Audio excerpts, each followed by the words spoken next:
दरम्यान सत्ता स्थापनेचा दावा जरूर केला पाहिजे असं उद्धव ठाकरे यांनी म्हटलेलं आहे. जुलूम जबरदस्तीचं सरकार पुन्हा येणार नाही असं देखील उद्धव ठाकरेंनी म्हटलं. महत्त्वाचं म्हणजे नितीश कुमार, चंद्राबाबू नायडू यांच्यासह छोट्या घटक पक्षांशी चर्चा सुरू असल्याचं उद्धव ठाकरेंनी सांगितलं.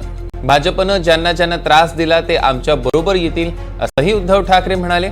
कोकणाचा पराभव अनाकलनीय आणि क्लेशकारक असल्याची प्रतिक्रिया उद्धव ठाकरेंनी दिली आहे. तर ठाकरेंच्या शिवसेनेचे आपण बघतोय 9 खासदार निवडून आलेले आहेत आणि ते म्हणतात की सत्ता स्थापनेचा दावा जरूर करायला हवा.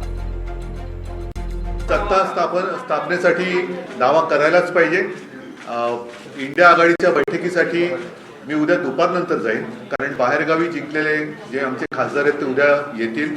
आज मुंबईतले खासदार मला भेटले, उद्या बाहेरगावचे खासदार येतील.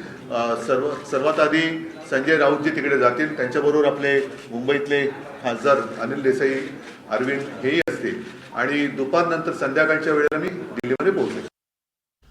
दरम्यान विरोधकांचा आवाज दाबण्याचा प्रयत्न केला गेला. ही निवडणूक भाजपच्या दडपशाही विरोधात असून ह्या निकालाची मला कल्पना होतीच.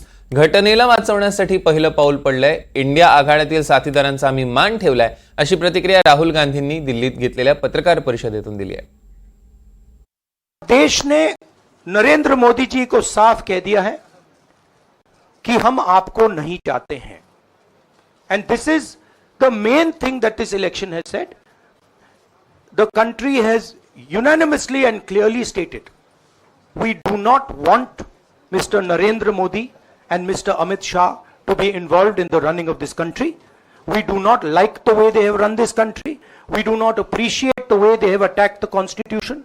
We do not appreciate the way they have run this country for the last 10 years. So that is a huge message to Mr. Narendra Modi.